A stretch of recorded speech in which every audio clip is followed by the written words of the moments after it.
안녕하세요. 최강무입니다. 오랜만에 뵙겠습니다. 작년 11월에 장 목사님과 또 여러 사역자분들과 함께 인도 선교여행을 함께 다녀왔습니다. 하나님의 은혜가 임하고 아름다운 열매들을 맺을 수 있도록 기도해 주신 여러 성도님들께 늦게나마 감사의 말씀을 드립니다. 요즘 코비드-19으로 인해 많이 불편하시죠? 또 여러 면에서 어려우실 줄 압니다. 하지만 이 또한 지나갈 것입니다. 이 기간 동안에 하나님의 말씀과 은혜 안에 더 푹 잠겨 보시기를 권해드립니다. 그래서 마치 이스라엘 백성이 광야를 지나면서도 그 의복이 헤어지지 않고 발이 부르트지도 않았던 하나님의 보호하심을 경험하시기를 바랍니다. 신명기 8장에 하나님께서 이스라엘 백성들이 광야의 길을 걷게 하신 이유를 말씀하고 있습니다. 하나님께서 알고 싶은 것이 있었고 또 알려주시기를 원하신 것이 있었습니다. 8장 2절에 이는 너를 낮추시며 너를 시험하사 내 마음이 어떠한지 그 명령을 지키는지 아니 지키는지 알려 하심이라. 하나님이 우리의 마음을 알고 싶으셨습니다. 3절에는 사람이 떡으로만 사는 것이 아니요 하나님의 입에서 나오는 모든 말씀으로 사는 줄을 너희로 알게 하려 하심이라. 우리가 사는 것이 물질이 아니라 하나님의 말씀으로 살아야 한다는 것을 알려주고 싶으셨습니다. 이 코비드-19 기간 동안에 우리의 마음을 하나님께 알려드리고 또 하나님의 마음을 알게 되시는 성도님들 되시기 바랍니다. 요즘 제가 최근까지 개인적으로 묵상했던 말씀은 사도행전인데요. 사도 바울이 로마서에서 2년 동안 가택연금 상태에서 여러 교회들에게 편지하면서 복음이 더 확고히 전해지게 되는 것을 봅니다. 이를 이루시며 성취하시는 분은 하나님이십니다. 우리는 그분을 따라가면서 때로는 그분이 하시는 일에 동참하기도 하고 또 때로는 그분이 하시는 일을 바라보면서 감사와 영광을 돌리면 됩니다. 서론이 길었습니다. 오늘 묵상의 말씀은 시편 18편 1절로 15절입니다. 이제 함께 읽으실 텐데 묵상에 도움이 되시도록 몇 가지 질문을 마련해 봤습니다. 첫 번째는 이 시편 저자는 자신을 누구라고 말하고 있습니까? 두 번째는 저자는 하나님을 몇 가지로 묘사하고 있습니까? 세 번째는 저자가 환난 중에 부르짖었더니 하나님의 반응이 과격합니다. 그 반응 중에서 여러분에게 인상적인 것은 무엇입니까? 그럼 하나님의 말씀을 함께 읽겠습니다. 나의 힘이 되신 여호와여, 내가 주를 사랑하나이다. 여호와는 나의 반석이시요 나의 요새시요 나를 건지시는 이시요 나의 하나님이시요 내가 그 안에 피할 나의 바위시요 나의 방패시요 나의 구원의 뿌리시요 나의 산성이시로다. 내가 찬송 받으실 여호와께 아뢰리니 내 원수들에게서 구원을 얻으리로다. 사망의 줄이 나를 얽고 불의의 창수가 나를 두렵게 하였으며 스올의 줄이 나를 두르고 사망의 올무가 내게 이르렀도다. 내가 환난 중에서 여호와께 아뢰며 나의 하나님께 부르짖었더니 그가 그의 성전에서 내 소리를 들으시며 그의 앞에서 나의 부르짖음이 그의 귀에 들렸도다. 이에 땅이 진동하고 산들의 터도 요동하였으니 그의 진노로 말미암음이로다. 그의 코에서 연기가 오르고 입에서 불이 나와 사름이여 그 불에 숯이 피었도다. 그가 또 하늘을 들이우시고 강림하시니 그의 발 아래는 어두캄캄하도다. 구룹을 타고 다니시며 바람 날개를 타고 높이 솟아오르셨도다. 그가 흑암을 그의 숨는 곳으로 삼으사 장막같이 자기를 두르게 하시며 곧 물의 흑암과 공중의 빽빽한 구름으로 그리하시도다. 그 앞에 광채로 말미암아 빽빽한 구름이 지나며 우박과 숯불이 내리도다. 여호와께서 하늘에서 우레소리를 내시고 지존하신 이가 음성을 내시며 우박과 숯불을 내리시도다. 그의 화살을 날려 그들을 흩으시며 많은 번개로 그들을 깨뜨리셨도다.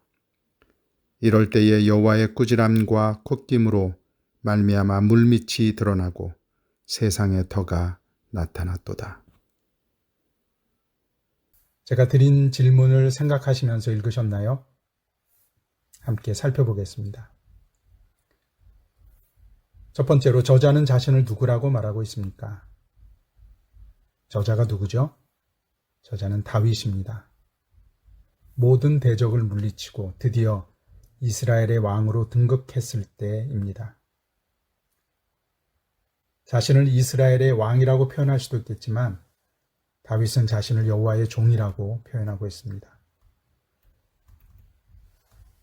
왕으로 다른 사람 위에 있는 내가 아니라 하나님 앞에 그분의 은혜를 갈망하는 종으로서 자신을 보고 있습니다. 왜냐하면 내 힘으로 지금의 내가 된 것이 아닌 것을 다윗 자신이 가장 잘 알기 때문입니다. 나의 나 된 것은 하나님의 은혜라. 사도 바울의 고백입니다. 내가 나 자신을 누구라고 보느냐에 따라 삶의 자세가 달라집니다. 내가 나의 도취에서 살아갈 때 그때는 하나님도 사람도 보이질 않습니다. 그러나 내게 베풀어 주신 하나님의 은혜의 시각에서 나를 바라볼 때 비로소 하나님이 보이고 주변 사람이 보이기 시작합니다. 여러분은 자신을 누구라고 보십니까? 첫 번째 묵상 포인트입니다. 두 번째는 저자는 하나님을 몇 가지로 묘사하고 있습니까? 1절, 2절을 읽으시면서 몇 가지로 묘사했는지 숫자를 세어보셨나요? 전부 9가지입니다. 나의 힘, 나의 반석, 나의 요새, 나를 건지시는 이, 나의 하나님, 내가 그 안에 피할 바위, 나의 방패, 나의 구원의 뿔, 나의 산성. 여러분들이 집중해서 보시라고 숫자를 얘기했습니다만 여기서 정말 보고자 하는 것은 숫자가 아니라 공통된 단어입니다. 이 구절을 읽으시면서 공통적으로 들어가 있는 단어가 보이시나요? 네, 맞습니다. 나의라는 단어입니다. 다윗이 하나님을 왜 반석이요, 힘이요, 요새요 이렇게 고백했는지 유추해 볼 수는 있어도 정확히 그 단어를 고백했을 때 떠오르는 사건과 감정과 감격은 다윗 말고는 모릅니다. 그것은 다윗과 하나님만이 아는 것이지요. 여러분에게는 이런 고백이 있으십니까? 하나님과 여러분만이 아는 이런 고백을 가지고 계십니까?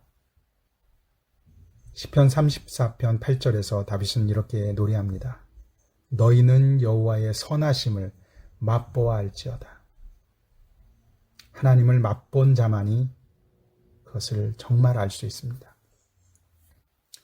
저는 치료하시는 하나님을 고백하고 싶습니다.